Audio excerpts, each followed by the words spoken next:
back, everybody, to another episode of the Nonprofit Show.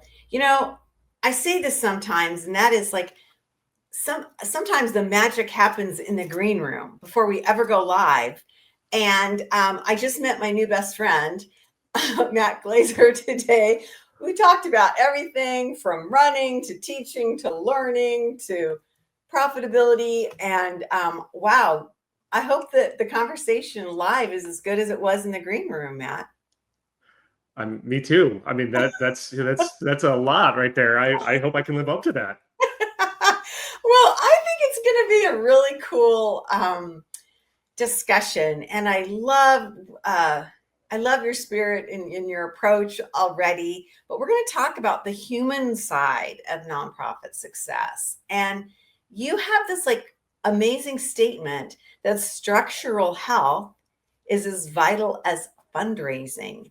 And I'm like, whoa, what? I mean, I can't wait to learn from you and actually hear how that can actually be. So buckle up, everybody, because it's going to be a lot of fun. We have a lot of fun each and every day on the Nonprofit Show because we have amazing partners. And they include Bloomerang, American Nonprofit Academy, Staffing Boutique, Holdings Nonprofit Banking, Interim Executives Academy, Your Part-Time Controller, Fundraisers Friday, and JMT Consulting. I'm Julia C. Patrick, CEO of the American Nonprofit Academy. And the reason why I got so torqued out about your comment is that I just published my second book. This is a collaboration with Tony Bell, who's also one of our co-hosts.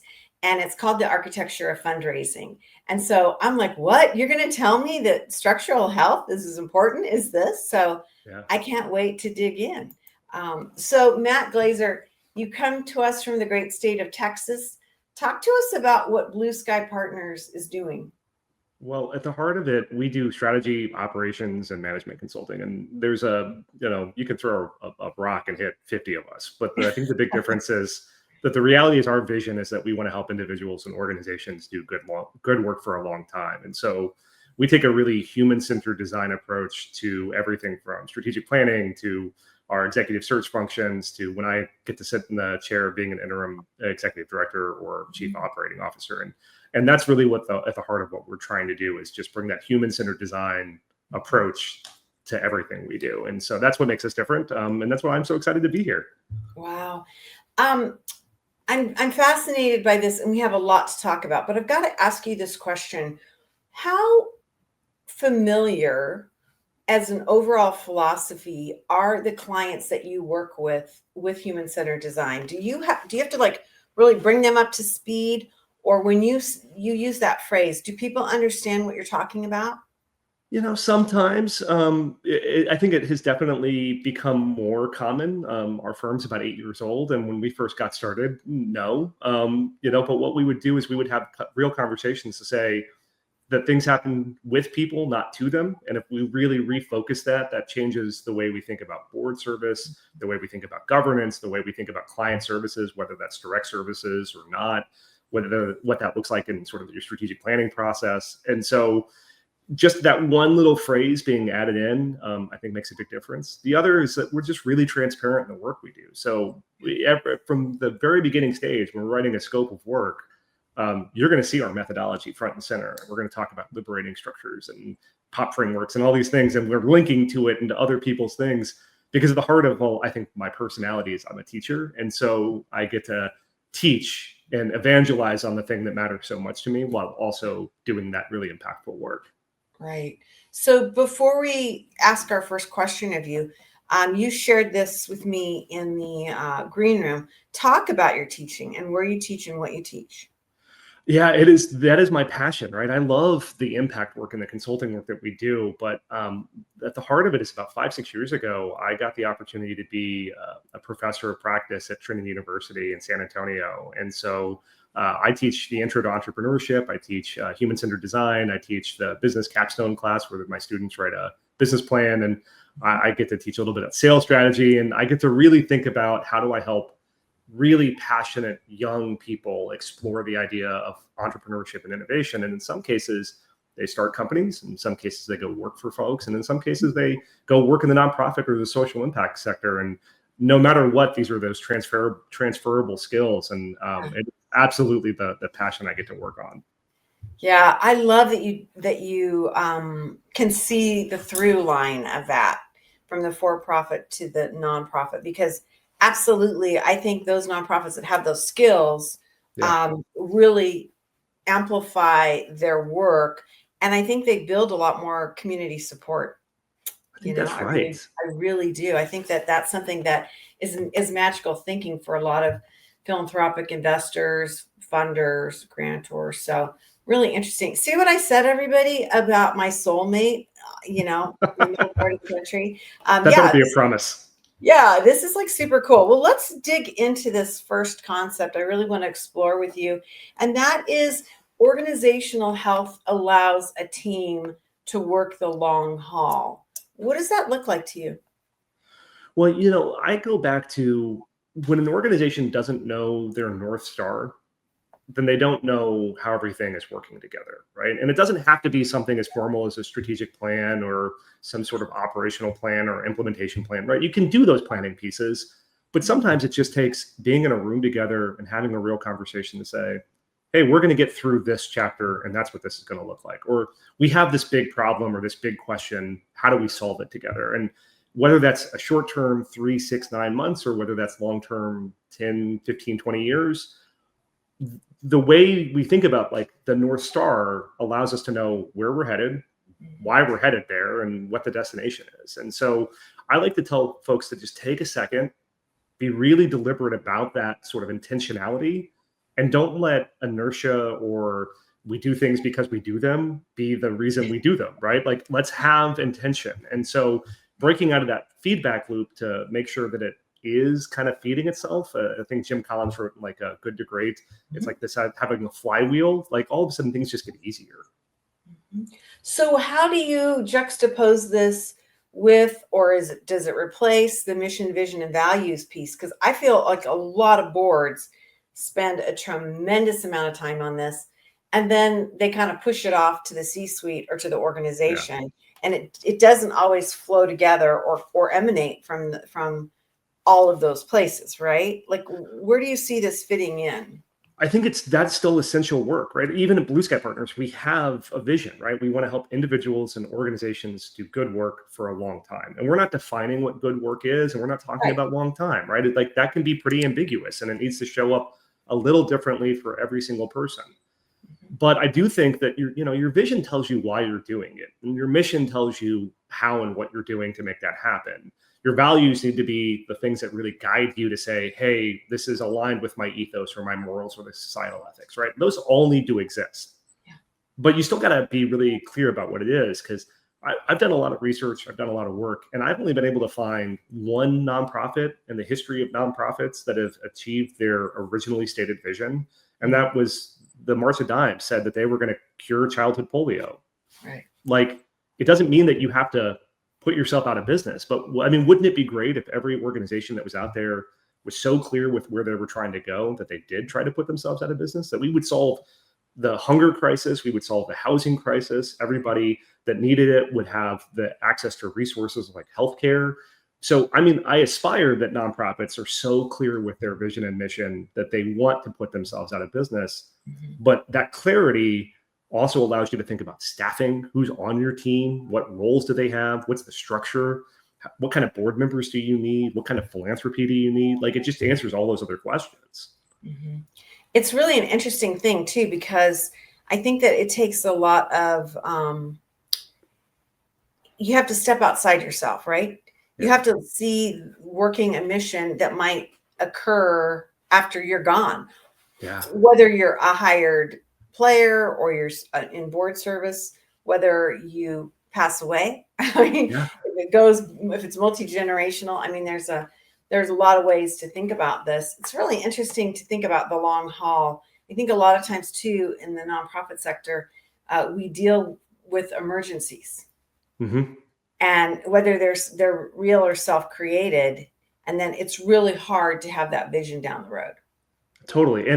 And part of like this is that, we're in a moment of transition, and I think some would say crisis in the nonprofit sector. I feel that way, right? And I have clients right now in positions where I have been an interim executive director, and we didn't know if we were going to get our grants from the federal government or not. The government, as we're talking right now at this moment, is shut down. And I have a procurement officer that is on furlough, and we can't get distributions for a couple of our clients to do things like, workforce development or rapid rehousing for the folks that have been touched by the justice system. Like, these are real things. And, the solutions that are unique to nonprofits are always there, right? We can create sustaining donor programs. We can do the things where we're asking for funds, right? Because it's Giving Tuesday or whatever. Mm-hmm. But too often I talk to folks and their destination is, well, we got to go raise $75,000. And they're not saying, why do they need to do that? And so when they don't do that, when they raise just a mere $60,000 in a couple of weeks, the rest of the world would be applauding and be so excited. But their destination is the money, not the mission. And so we have to think about those different conversations and know that chaos is part of it. It is part of the system. And so we can't just always be spinning and trying to chase our tail, because that's how we burn folks out. That's how we lose really great staff members. That's how we fail to invest in their professional development, which means that our coordinators don't become managers, our managers don't become directors, and our directors don't become chiefs, right? Like, that is just us sort of having the tail wag the dog, and we can't do that anymore. Yeah. I love that you phrased it that way and that you showed that arc of a challenge and change, because I think if you can step back from, I would say, the clients that you have to walk past from your car to, your office, if you're on a campus, sometimes it's really hard to separate that and to get that clarity. Let's talk about this issue of self-care and, talking about it's as essential as fundraising. Again, I'm like, whoa, wait a minute. I see it, but I don't see it in practice.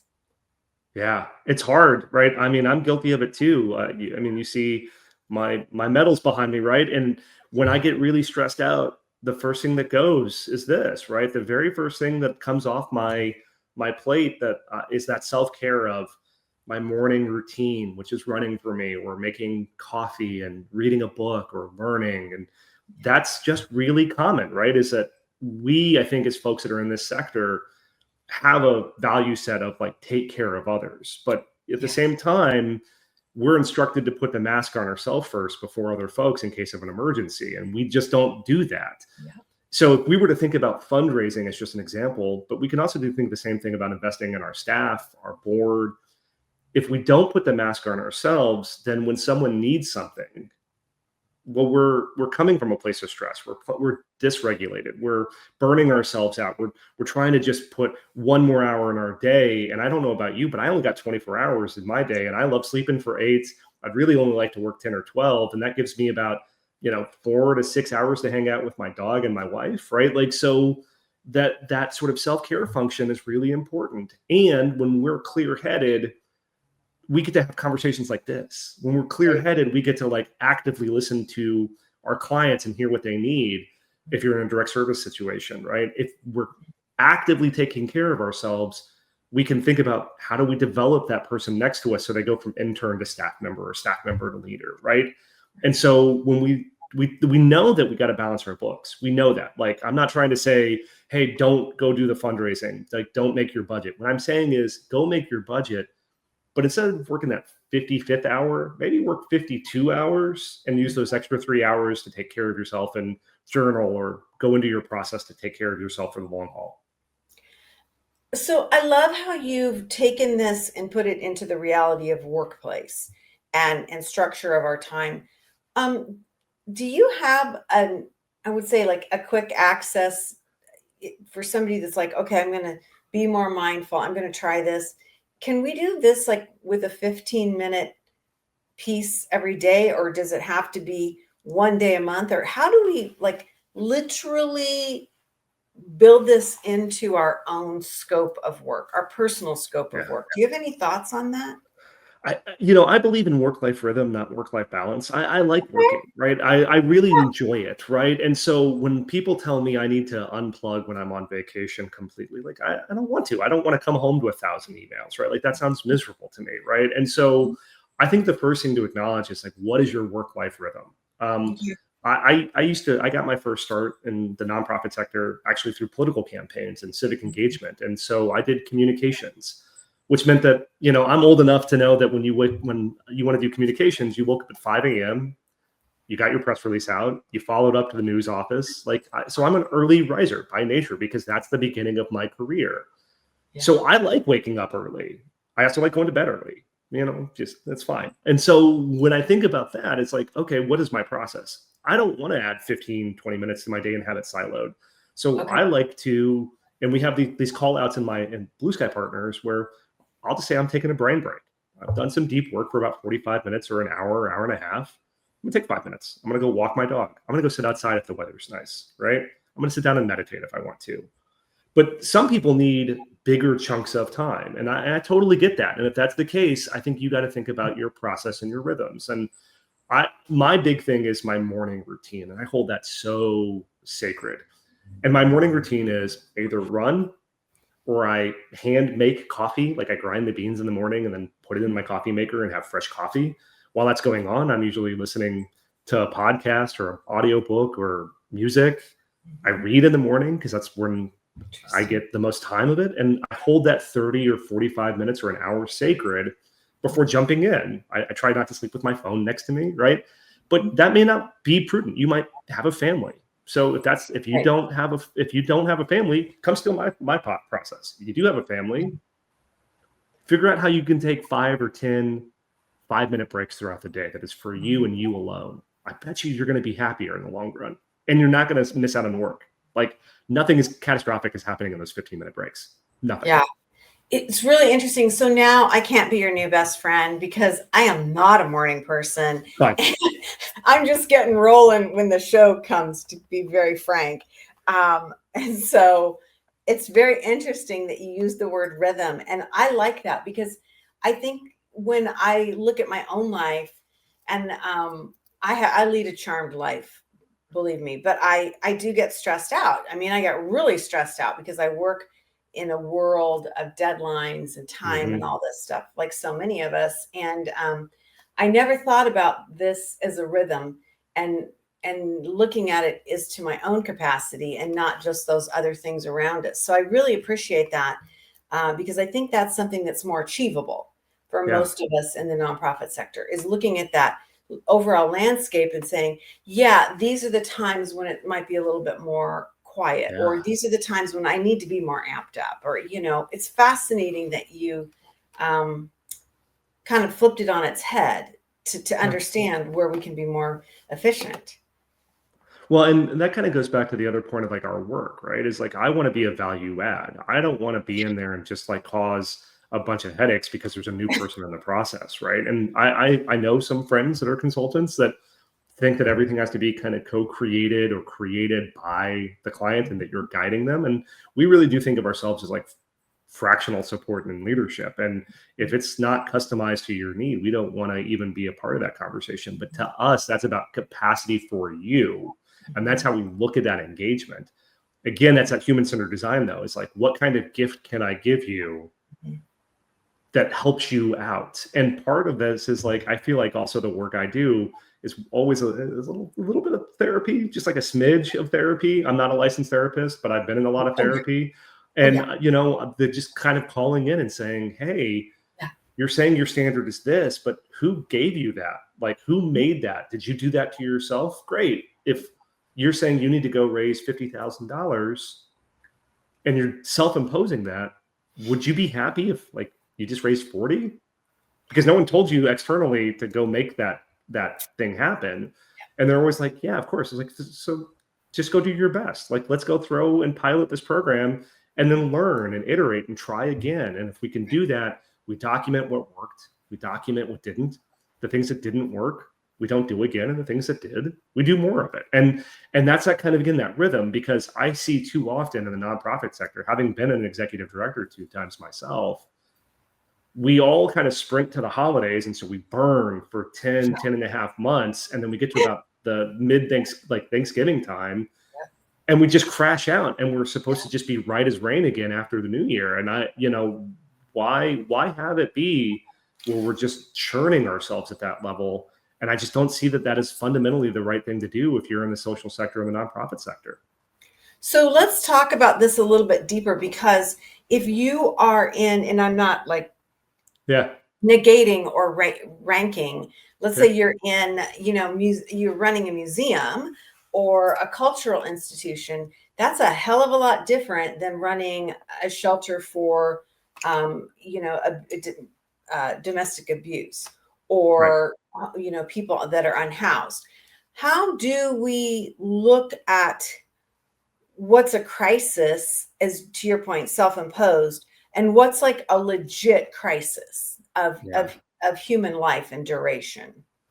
Well, and I have served as an interim for the housing community with folks that are living with HIV, where we really did have 24/7 calls Yeah. that someone started a fire in their complex, or that there was an aggressive relationship inside of the complex. I've been on boards where we've done that kind of work and really helped with the unhoused community. And then there's the other part of it too, which is I have run a young chamber where, we did 20 or 30 events a year, but like, or not, we did way more than that, but we did like so many events, but like they were happy hours or business Right. award galas. Right. I'll tell you, it doesn't really matter if you're working in a museum or you're working with those that have been touched by the justice system and direct services, right? I think that anybody who's a leader in the nonprofit sector sees scarce resources, a mission and vision and obligations, and feels under siege at some point at the day, the week, the month, or the year, right? I have a hard time imagining that there's not that moment where you see a little bit of pressure. Mhm. And the way you react to that pressure is the signal you send at the values level and the culture level all the way down. Those are the habits that junior and rising leaders are going to develop in their 20s and 30s and think that those are the standards. And that's the legacy they bring with them, either as they rise in the nonprofit sector or leave the nonprofit sector. And they're going to point to it and say, that's the reason I left. And so, yes, look, there are moments of real crisis. There are moments where something really horrible or challenging has happened. And you have to not go for that run and not grind that coffee and not read that book that morning. You Mhm. have to respond. And when that happens, and you've solved that problem for that day, that week, or that month, or that year, can you duck out for a half day on Friday and send that signal? Hey, I was up at 3 a.m. dealing with this direct service problem. Mhm. So everything's calm right now. I'm going to leave 2 or 3 hours early to go spend time with my family. Think Right. about what signal that sends to your team. Think about what that means for your operations, about that rhythm. And then also think about what that does when it talks about like the habits you are creating for the next generation. Mhm. If you can't get there, like if you are always in crisis mode, to Mhm. me, that's a signal that you need external support because you need help with the strategy. You need help with Right. operations. And that external support could be you call in your board and you say, hey, board, something's not working here. There's something that's not sustainable about our model. We don't have enough licensed social workers. We don't have enough caseworkers. There's something that is broken if you are not ever able to get out of that cycle. And Yeah. use that as the data point. Yeah. I love that. I love that you use the word siege, because I think that that's something that we can, understand. Yeah. And then I love the aspect of saying this is a perpetual situation that we've got to mitigate. We've got to talk about this. And I really, I think that's a mature and structural way to handle this issue, because this Yeah. does go across. I mean, I know you see it. The burnout rate is horrific in our sector, and we lose really good, educated, well-intentioned people every day across our 1.8 million registered nonprofits because of Right. this, because we're not Yeah. talking about it. We don't have a lot of time left, but I do want to talk about how how we should look at not compromising on this issue. I feel like a lot of times this doesn't get addressed until we have a catastrophic event where somebody literally has, a mental or physical break, or their family say, don't go back to work, get a Yeah. different job. I mean, how do we kind of bring this up and help everybody to realize it's okay Well, to so the talk about first thing Yeah, the first thing is like, let me just embrace part of like my ethos too, right? Is that Mhm. I do struggle with anxiety. I do Mhm. struggle with being bipolar sometimes. It's one of the greatest gifts I have, but it's also Mhm. part of who I am. And I talk about it frequently because there's a privilege of being this human being in this body and being able to talk about that. I have been clinically burned out. Mhm. The very first nonprofit that I was ever an executive director for, I was significantly too young to have that role. And I mean, I was just significantly too young. I was, I think, in my early to mid 30s. And I launched a statewide civic nonprofit in Texas. I worked 100 hours a week on average for about 4 years because the very first day was me, an unbuilt IKEA desk, a hope, a dream, no board, no funding, just a direction I wanted to go. And when I left, it was one of the largest multi-issue advocacy organizations in Texas. And I did that in my early 30s. But I also spent 9 months unable to even function when it was over. And I Yeah. wouldn't wish that feeling on any other human being, right? I just wouldn't wish that. And so when we think about like, how do you make it something that is not about compromise? Let me just say to anybody who hears this, anybody who watches this, you matter, right? Like you matter. And you talked about $1.8 million or 1.8 million nonprofits. There are 207,000 just filed in Texas, just in Texas. Oh So, my so God. think about what that means. If each one is required by law to have 3 board members, and each one should probably have a volunteer or permanent staff member, Mhm. you're talking about 4 human beings that have to be a part of just these organizations in Texas. So Mhm. there is 800 plus thousand roles in a volunteer or paid level that need to be filled.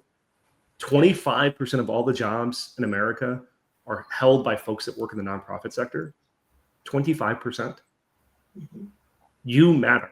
And so, us as a sector losing you because you're burned out, you're tired, Mhm. you are being churned, Yeah. affects not just you or the sector, but it also means that's one less person that you're housing. That's one less person that you're treating for substance abuse. That's one less person that doesn't get the care and the services that only the nonprofit sector in America can solve because nobody else is stepping up for that. Mhm. So I don't want anybody that's listening to this to think, hey, taking care of myself is a luxury. No, it's essential. Without Mhm. you, the sector crumbles. And if you want to go make a transition, I support that too. Know that I'm here and I will support you. But if you want to stay here and the system is what's grinding you down, then you got to break out of that system and you have to be the new catalyst. Yeah.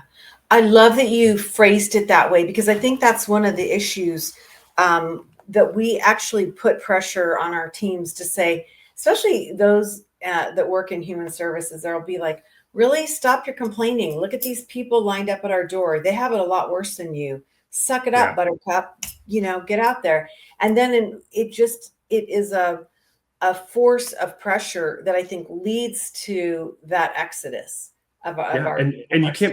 you can't pay your rent or your mortgage or your kids' tuition bills or whatever on hopes and dreams and values. You can't do it. That's just not the way this works. So No. that should not be attention that you should be able to live in alignment with your values Yeah. and do social good if you Right. want to do that. Right. Yeah. Really interesting. Yeah. Well, I love this conversation. I Thank think you. it's so meaningful, and I think that today, as we talk with you, you said something really magical, and that is that we are in that crunch time. We are in the fall, that push to the holidays, where we're up against our goals and our deadlines, and this big heightened awareness of participation, economic participation, donations, funding, all Yeah. of this stuff. And it's just such a time fraught with a lot of stress. And so I love having this conversation right here today. Matt Glazer, he's the founder and CEO of Blue Sky Partners. And you can learn more about Blue Sky Partners at blueskypartners.co and learn about their amazing work. Matt, this was a really great way for me to kick off this day as well. I'm really appreciative of your wisdom, and I'm sure glad that you're in our nonprofit sector, my friend. Well, thank you so much. And my wife called it a chronic need to be useful. So if I can be useful to anybody that hears this, please reach out. My time is your time, and I'm here to help. I love it. I think that's fabulous. I think I've heard that from my husband too. I'm just saying. That's a common trait. But Yeah. anyway, hey, we have a common trait here to share with our presenting sponsors because they allow us to have these amazing conversations. And they include Bloomerang, American Nonprofit Academy, Staffing Boutique, Holdings Nonprofit Banking, Interim Executives Academy, Your Part-Time Controller, Fundraisers Friday, and JMT Consulting. Matt, I mentioned this to you in the green room, but we end each and every episode of the Nonprofit Show with this mantra. And today, wow, I'm really framing it up differently in my head and in a good way. And the message is this: to stay well so you can do well. Thanks, everyone. We'll see you again.